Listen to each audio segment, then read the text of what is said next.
You and I, we live it. We understand the connection between a group of riders traveling down a twisting back road.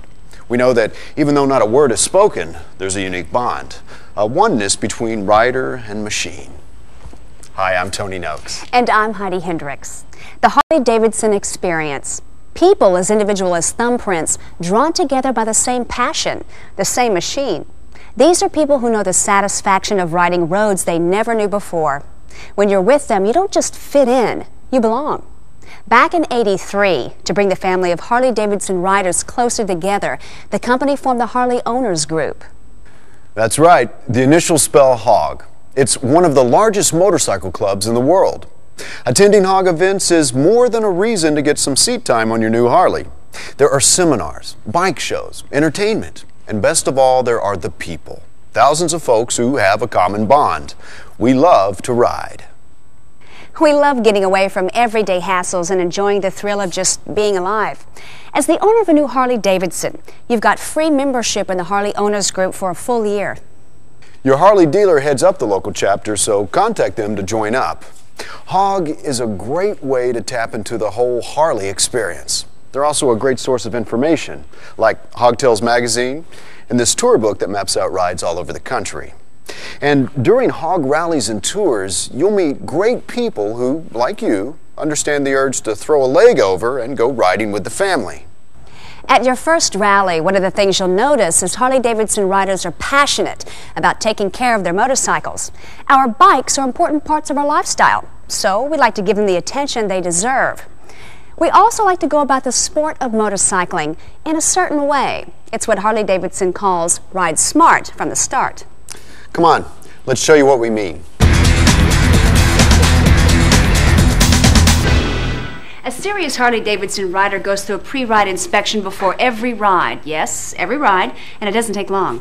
I start by giving my bike a thorough visual inspection from the ground up.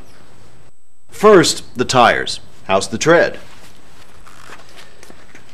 I also make sure there are no cuts or severe abrasions. And I check the tires to make sure they're at the pressure recommended in my owner's manual. A pound or two too much or too little can cause poor riding characteristics, affecting your handling and stability. It will also cause excessive tire wear. Next, I check the rear belt for proper tension, and I take a hard look at the cables to make sure they're not crimped or frayed. Then, how about the fuel? Do I have enough in the tank? The owner's manual spells out what octane is right for your Harley. Electrical equipment is the next check. I test the switches, including the turn signals and horn. I also make sure the headlamp, tail lamp, brake lamp, and directional lamps are all working properly. Then I climb on board and check all the controls.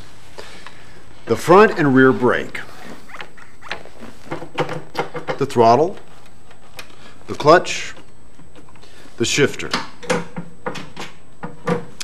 I test the steering for smoothness by turning the handlebars through their full range of motion. And I adjust my mirrors to their proper riding position. Finally, before I head off on my ride, I check my oil level.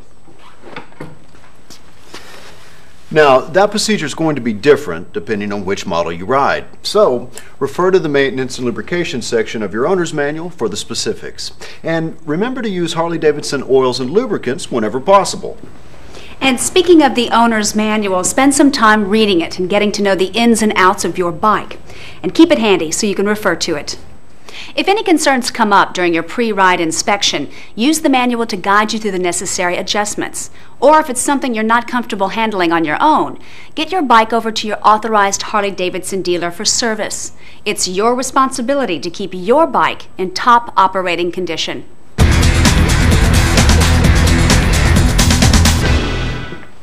Before you hit the road, dress for the ride. Wear genuine Harley-Davidson motor clothes gear, because Harley-Davidson puts the same sort of thought, care, and style into what we wear as they do into what we ride. Without helmet, eye protection, gloves, boots, long pants, and long sleeves, you aren't ready to ride. And make sure your passenger is dressed for the road too. Both of you want clothes that are functional and made of durable materials. Nothing beats denim or leather.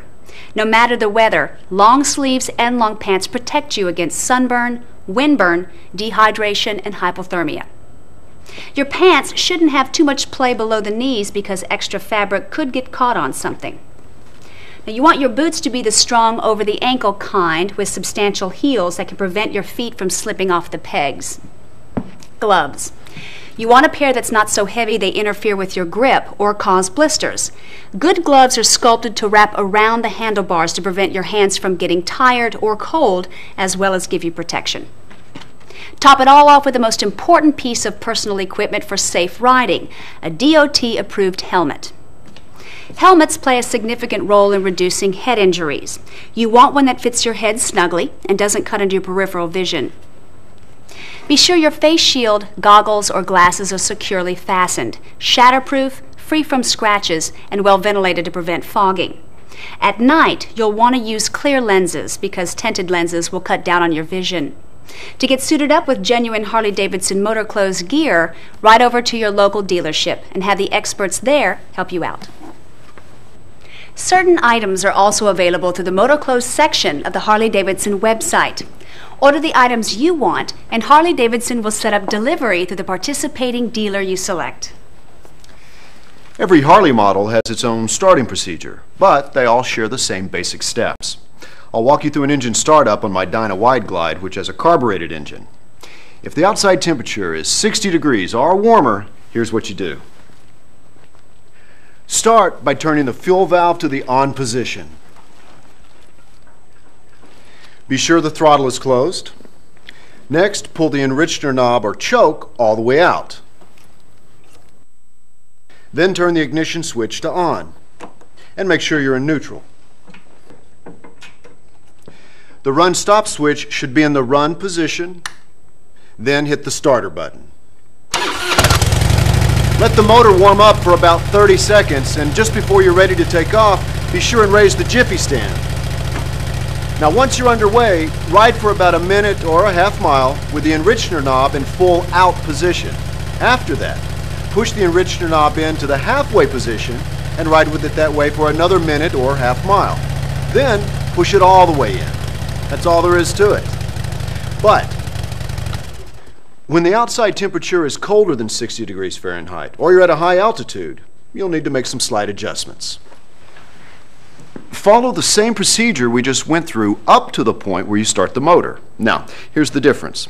After the 30-second warm-up period, ride for 3 minutes or 2 miles with the enricher knob all the way out. Then push the knob into the halfway position and ride for another 3 minutes or 2 miles before you push it into the normal operating position. Remember, you don't want to run a long time with the enricher open because that can foul your spark plugs. One more note here. After your motor is warmed up, you won't even need to use the enricher when you restart. Check your owner's manual for the startup procedure for your model because it may not be exactly the same as what we've shown you. For example, if you have a fuel-injected engine, you won't have to worry about the enricher or the fuel valve at all. The fuel injection system will take care of that for you. Ever seen some new guy at the gym knock himself out that first day, then pay for not easing into a real workout? Well, it's the same with your Harley. You want that new bike of yours to give you years of great riding, right? Well, then ease into it by giving your bike a chance to wear in the critical parts for the first 500 miles. Break in your engine gently. Ride slowly till the engine warms up. In fact, that's a good rule to follow from now on. For the first 50 miles of the break-in period, forget about exceeding 50 miles an hour and don't rev the motor up. Keep the engine speed below 2,500 RPM no matter which gear you're in, but don't lug it either. Take this time to get to know your bike. Then, from 50 to 500 miles, vary the engine speed up to 3,000 RPM. Keep your speed below 55 miles per hour and avoid riding at any steady speed for long distances. Now, if you do these things, you'll be getting your Harley-Davidson off to a great start.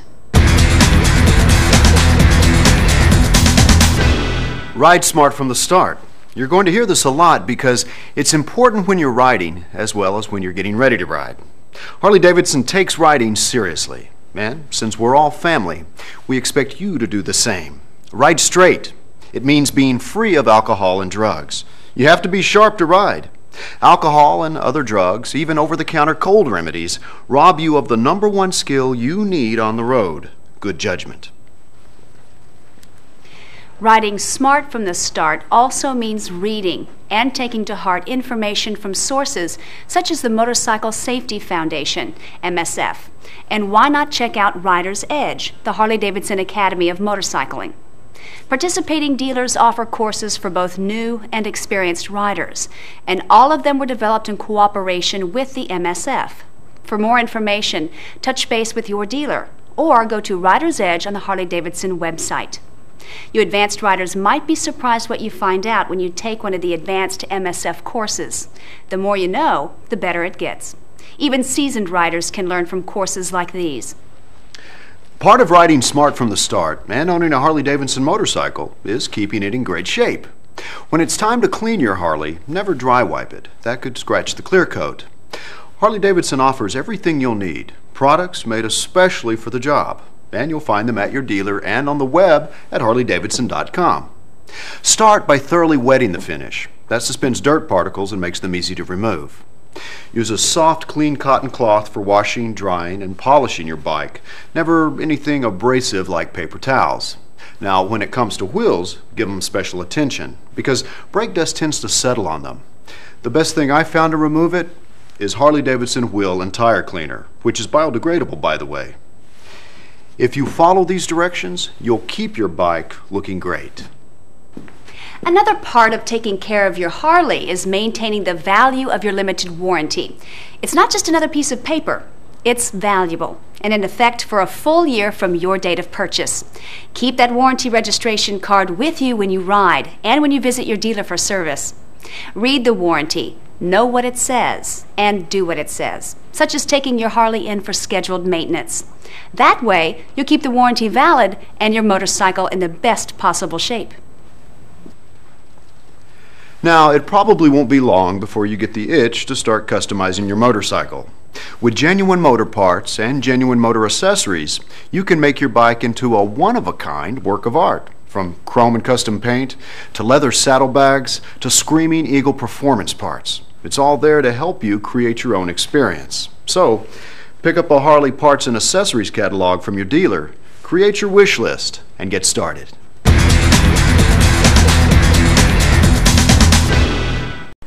Harley-Davidson owners are people who thrive on the passion and the commitment that Harley ownership delivers. We love the connection with our bikes and the other people who ride Harley-Davidson motorcycles.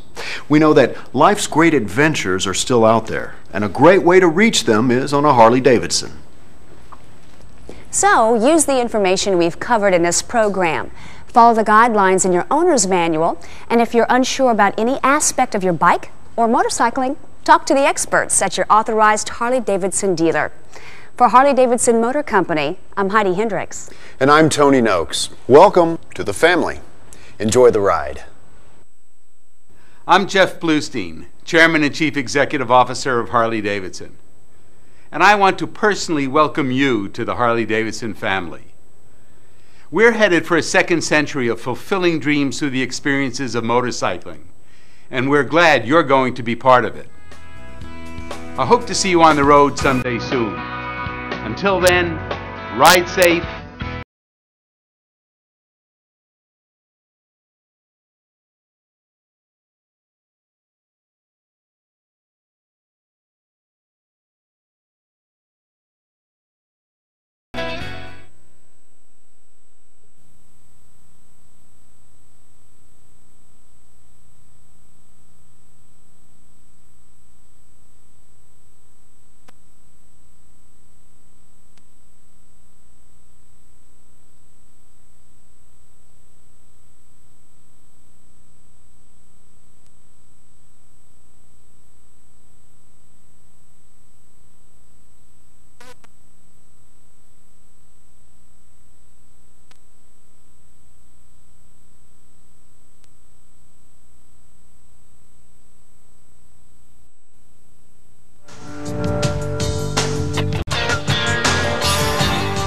Now you can protect your big twin motorcycle with the Harley-Davidson Factory Security System. the only security system designed and approved by Harley-Davidson Motor Company, installed by Harley-Davidson Motor Company, or by an authorized Harley-Davidson dealer.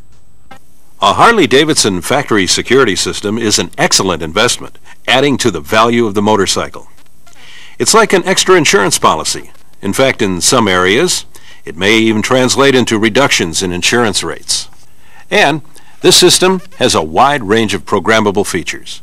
We suggest you read the literature thoroughly and watch this entire videotape before you begin to work on your system. Operation of the Harley-Davidson security system can be mastered with just a little practice and by following the written instructions as you perform the operations. Configuring the security system for solo or sidecar use is a function performed by the Harley-Davidson dealership during vehicle setup. The dealership will also complete the fob assignment and set an initial personal code. The fob allows the rider to arm and disarm the security system at any time. The idea is to prepare the bike for easy fob operation and to get the new owner on their way quickly.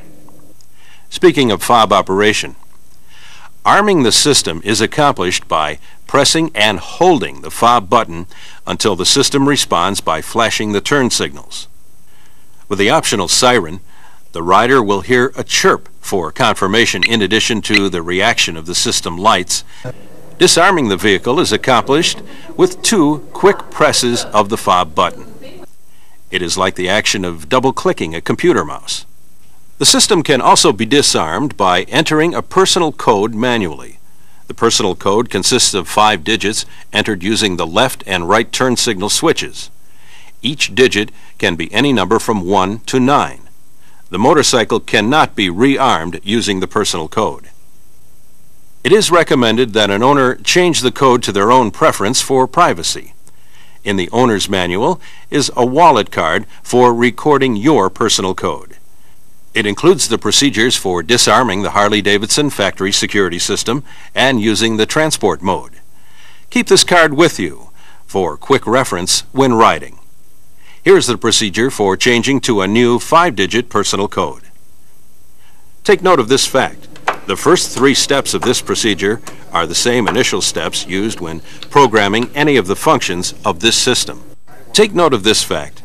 If the battery has been disconnected on the bike or the fuse has been replaced, steps 1 through 3 will have to be repeated again before the turn signal security mode will enter the configuration mode. Always begin a programming function by disarming the vehicle. Set the run-stop switch to stop. Cycle the ignition switch 3 times. On, off, on, and leave it in the on position. Press the left turn switch twice and release. The signals will respond 2 flashes for North American domestic, 3 flashes for European HDI. Wait for the turn signals to flash the system's mode code. Send the disarm command quickly. Press the key fob button 2 times and release. Wait for the turn signals to flash. The turn signals will flash to indicate which digit of the 5-digit code is about to be confirmed or set. For example, it will flash once for digit 1, twice for digit 2, and so on. Press the left turn switch once. Watch for the speedometer's security LED to flash out the current code number stored in memory. If you wish to change this particular number, press the left turn switch to advance to the desired number. The LED flashes will confirm the number. For example, if the current number is 5 and you want to change it to 6, depress the switch once. If you want it to be a 4, depress the switch 8 times. Using the fob, double-click to advance to the next pin number. The LED will flash to show you the number. Use the left turn signal to change the number. If you do not wish to change that particular number, simply send another disarm command using the fob. After setting the pin number, turn the ignition switch to off to exit the programming mode. Let's say the motorcycle is armed and the fob has been lost, does not function due to a dead battery, or is otherwise unavailable. The system can be disarmed manually using the personal code. Your fob will still work normally after performing a manual disarming procedure. If a fob has been lost and you want to replace it, 2 fobs must be programmed at the same time by your dealer. Now let's go through the manual disarming procedure. Turn the ignition switch to the accessory position. On FL models, you will need to turn the switch quickly through the on position to accessory. Pausing will set off the alarm. Push and hold both turn switches. Wait for the security LED to start flashing at a faster rate, then release. Press the left turn switch the same number of times as the digit of the personal ID code. The left turn switch acts as the number key. Press the right turn switch once. The right turn switch acts as the enter key. Repeat this procedure for each of the 5 digits until the system is disarmed. The security LED stops flashing when the system is disarmed. However, if auto-arming is activated, the security LED will stop flashing and stay on. Here's an important note. If you make an error entering the personal code, the alarm will activate for 30 seconds after the 5th digit is entered.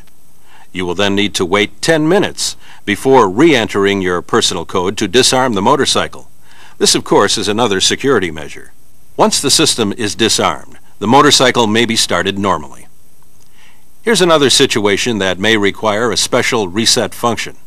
The Harley-Davidson factory security system uses rolling codes for extra security. Occasionally, the security module and the fob can become out of sync with each other, rendering the system inoperable. This is especially bound to happen if the fob button is pressed repeatedly while out of range of the motorcycle.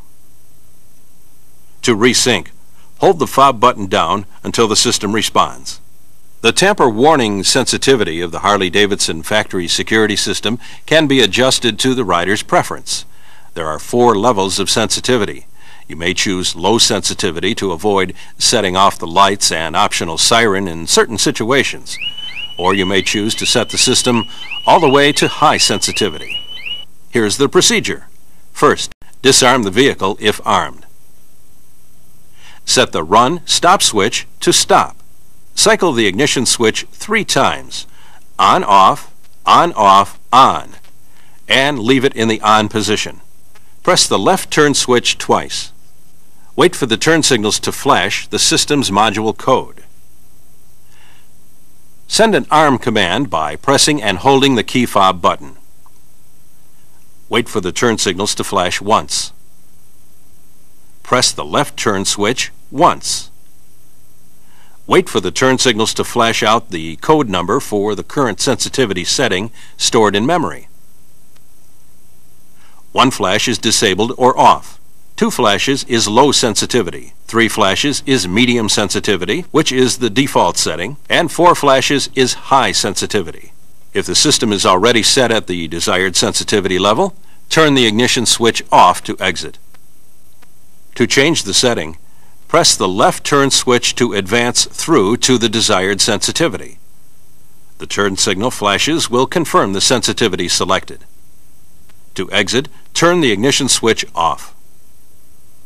The Harley-Davidson factory security system has a setting for a storage mode.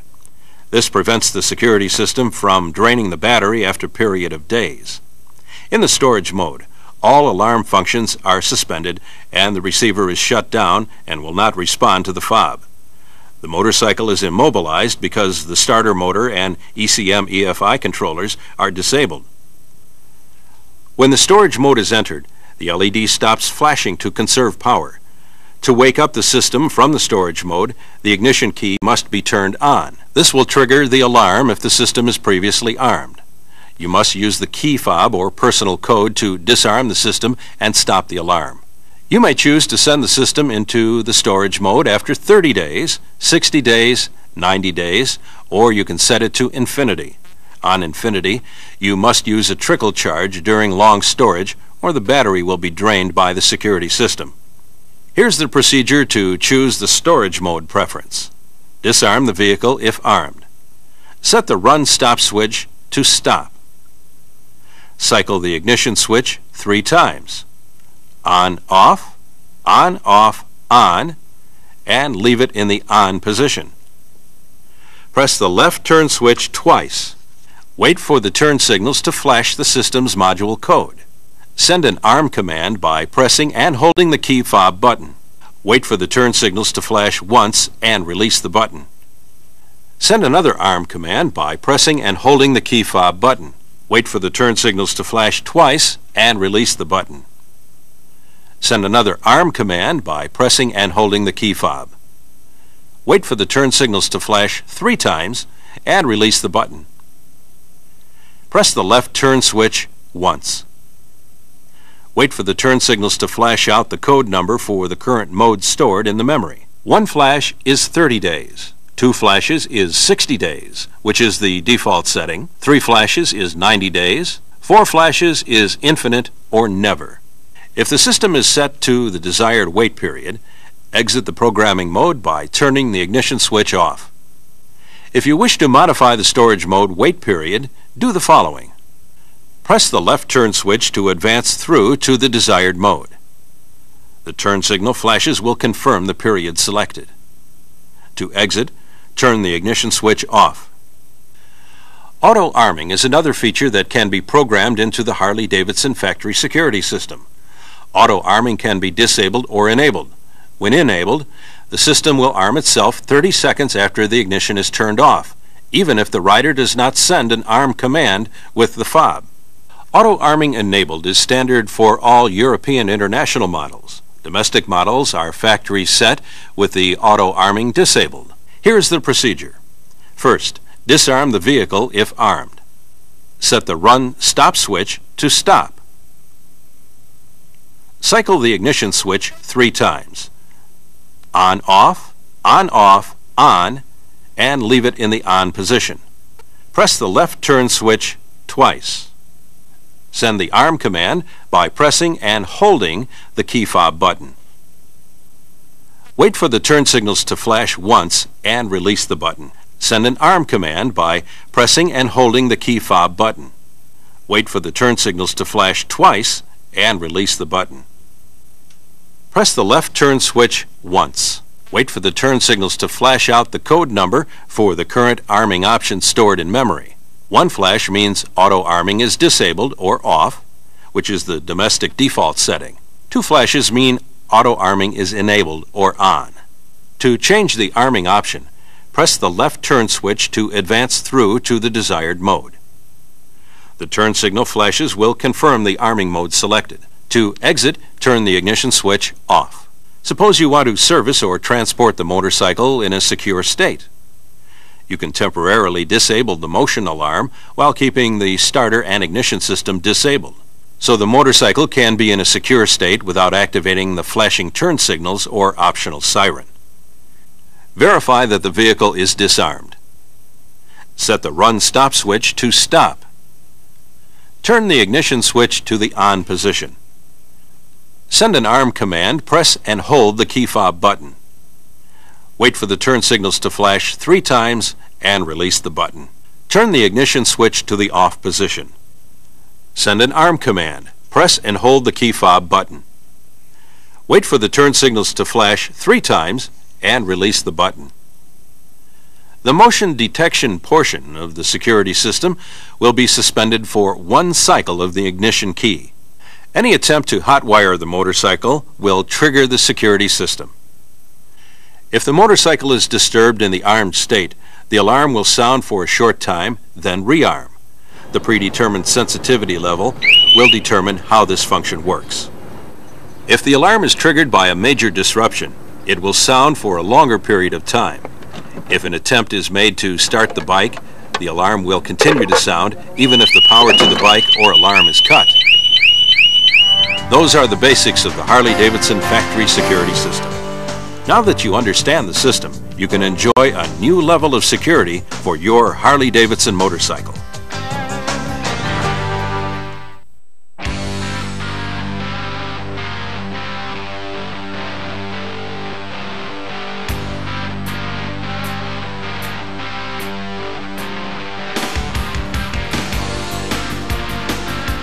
The music you're listening to is coming from the new premium sound system found on Harley-Davidson's touring models, the FLTR Road Glide, the FLH-TC Electra Glide Classic, and the FLH-TCU Ultra.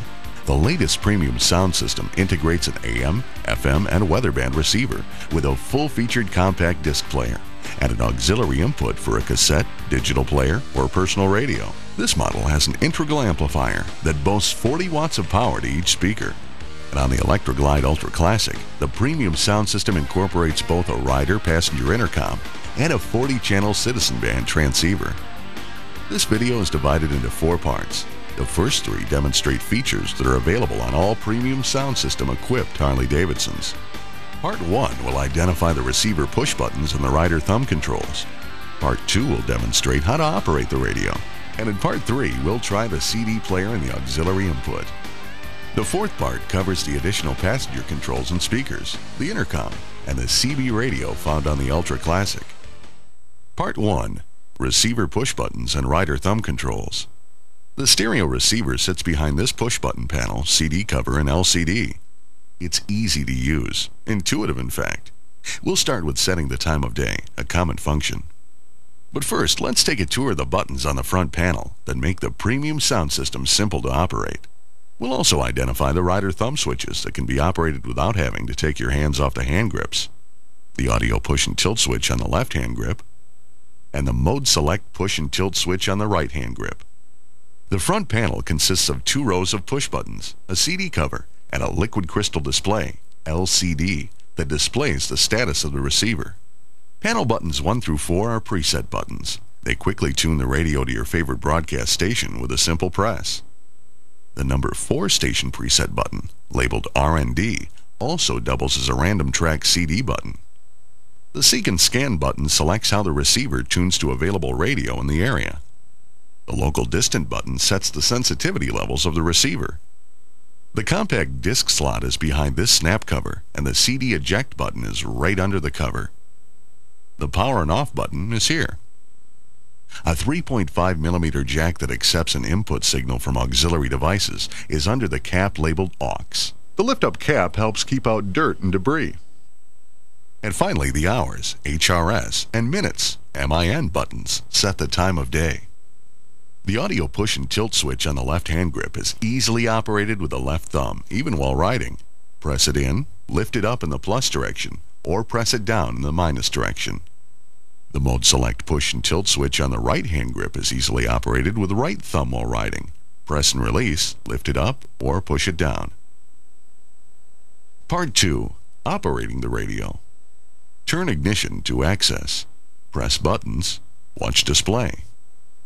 Set the time of day with the ignition key light switch in ignition with the engine running, or an accessory without starting the engine. In either position, the LCD will display the time of day. Setting the time of day is done with the radio receiver off. Press the hours button to change the hour, and the minutes button to change the minutes. And remember, it's a motorcycle. If you're riding, the sun will tell you if it's AM or PM. Turning the radio on or off is simple enough. Just press the power button. Use your left thumb on the audio switch to adjust the volume. Lift up to raise the volume, or press down to lower the volume. The dashed line in the display indicates the level, but the thinner dash identifies the middle setting. To select a frequency band, use the mode select switch on the right hand grip. Press and release to switch between bands AM to FM1 to FM2 to weather band.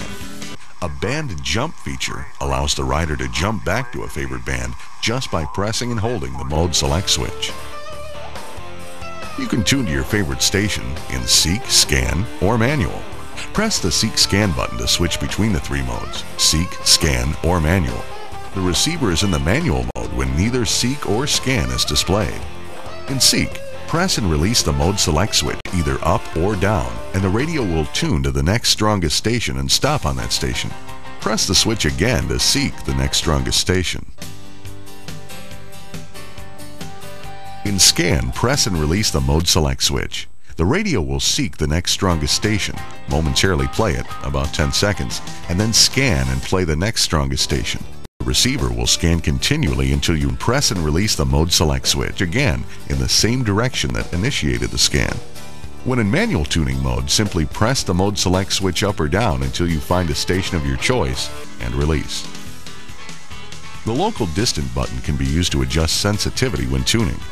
The local position, LO, in the LCD will reduce the sensitivity of the receiver, bringing in only the strongest stations clearly. While in distant, DX on the LCD, the sensitivity is increased, bringing in lots of stations and distant transmissions. Note the preset buttons, 1 through 4. Tune to a favored station and just press and hold one of the presets. The audio will be muted, and the station's frequency will be stored in memory. It works the same in all bands, and because there's an FM1 and an FM2 band, you can store 8, not just 4 FM station presets. Now, just a quick press of a preset button and the receiver will instantly tune itself to that preset's stored station. The quality of the radio sound can be adjusted by mixing the treble range and the bass range. Press and release the left-hand audio to select volume or treble or bass. Then use audio up or down to set the treble or bass range to your ear. The thin dashed line in the center of the dashed line in the display is the median setting. It sounds great while sitting still, but the rich sound may need frequent adjustments while riding. The receiver will make these minor adjustments for you using an ABC, automatic volume control. ABC compensates for the noise level of the ride. As the ambient noise increases, the volume of the premium sound system also rises to compensate. You can change the sensitivity of the ABC. With the ignition off, press and hold any 2 preset buttons and turn the ignition on. You will get this diagnostic group 1. Press the local distant button to switch diagnostic displays. When you get to the screen labeled AVC, you can change the display number by pressing the mode select switch up or down. The AVC setting ranges from AVC off, 0 through 2, the standard setting, to 4, the most aggressive. After selecting a setting, continue pressing the local distant button to return to normal operation. Part 3. Operating the CD and auxiliary inputs. It's just as easy to use your CD player. Before your ride, open the compact disc door and gently insert your favorite CD into the slot. The receiver will pull your CD in the rest of the way. Now you can listen to your CD while you ride. And when you switch between bands with the right-hand mode select switch, you have the option of listening to the CD player or any radio broadcast. Volume of the CD is adjusted with the left thumb on the audio switch, up or down. To select a favorite track, use a quick press of the right thumb up or down. Holding the mode select switch up or down will fast advance or fast reverse a track selection. If you want the player to randomly select tracks, just press the random button. 4. RND will be displayed on the LCD. Or if you want the tracks played in order, press the random button again to turn off the random display. At the end of your ride, open the CD door and press the eject button and you can swap CDs. If you want to listen to a cassette player or one of those new digital players, you can plug a 3.5mm male-to-male extension cord into the input port under the aux cover. The other end of the extension cord goes into the line out or headphones out of the auxiliary player. Once a device is plugged into the auxiliary port, it shows up as a choice in the band cycle. The auxiliary player is controlled with its own controls. However, the volume, treble, and bass can be adjusted with the premium sound system rider controls. Part 4. Ultra Intercom and CB. The Ultra Classic and upgraded Classic or Road Glide models have a built-in rider-to-passenger intercom and a Citizen band radio. The front panel of the premium sound system will have extra buttons for the intercom and for the Citizen band radio. The hours and minutes function are doubled up on the 2 and 3 buttons. The hand grip switches will include an additional switch on the left hand grip, a push-to-talk, PTT, and a push and tilt squelch forward and back switch. The inner fairing panel will have a 3-position rocker switch labeled speakers, SPKR. For the passenger, there are additional speakers, push-to-talk, and volume controls as well. The passenger's volume switch adjusts the passenger's headset only. The display will indicate when the passenger is adjusting their volume. There's even a mode select switch that gives the passenger control of radio band selection, radio tuning, and CD operations. To use the intercom, you'll need additional headsets with built-in microphones. These units are available from your Harley-Davidson dealer. The headsets use a voice-activated microphone, or VOX, for clear transmission and safe, hands-free operation. Holding the line jack with the ridge facing upward, the rider's headset is plugged into the capped receptacle on the fuel tank console, and the passenger's headset is plugged into the capped receptacle under the passenger's speaker and seat. The intercom can be operated with the voice-activated microphones, or it can be operated directly with the push-to-talk switch. To activate the intercom with the Vox microphones, press and hold the intercom button on the front panel for 1.5 seconds. Intercom, setup, and Vox will appear on the LCD. When a voice exceeds the sensitivity threshold, it is said to break Vox. That opens the microphone.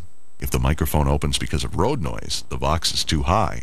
Vox sensitivity is adjusted in the setup mode only. Use the right thumb on the mode select switch, and while in setup, press down to reduce the sensitivity or up to increase the sensitivity. The sensitivity level is displayed as 00 through 13. 00 is Vox off, and at 13, the Vox is always open, broken. The microphone is always open. 08 is the middle level for Vox sensitivity. To exit setup, just tap your right thumb on the mode select switch.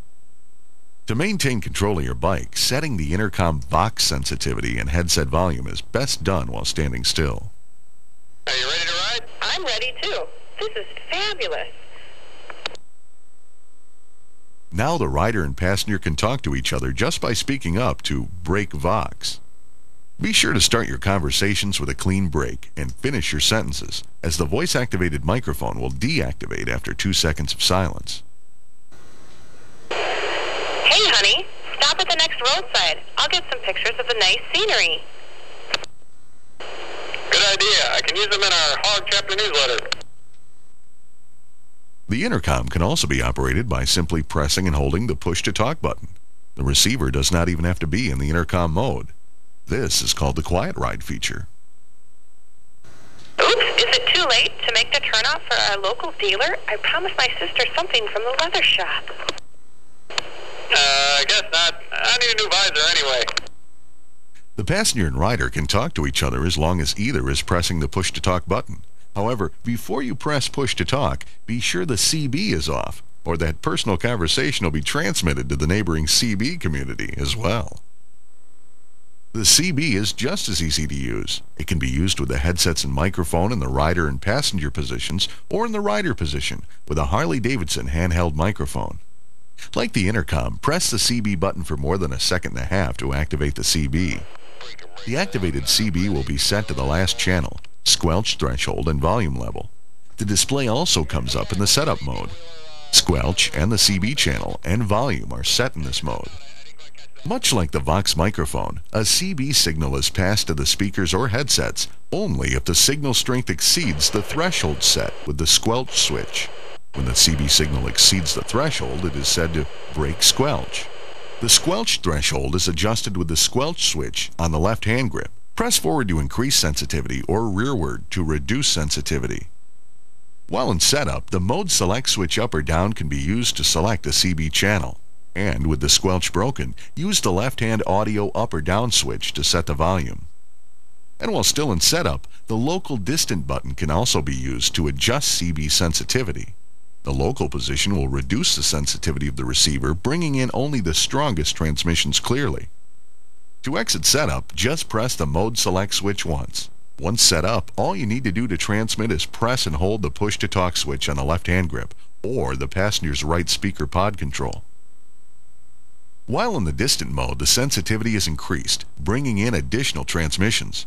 However, the distant mode may also amplify the extra noise and static that comes with trying to tune in distant transceivers.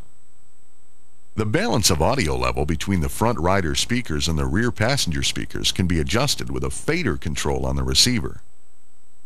Press the left-hand audio switch to cycle through volume, treble, bass to the fader mode. Use the audio up and down tilt controls to balance the level. A thin dash in the middle of the fader LCD screen indicates a balanced level between the rider's speaker and the passenger speakers. Dashed lines to the left indicate an audio level weighted towards the passenger speakers, while dashed lines to the right indicate audio weighted toward the rider. The 3-position speaker switch mounted on the fairing will route the audio sources to the speakers or to the headsets.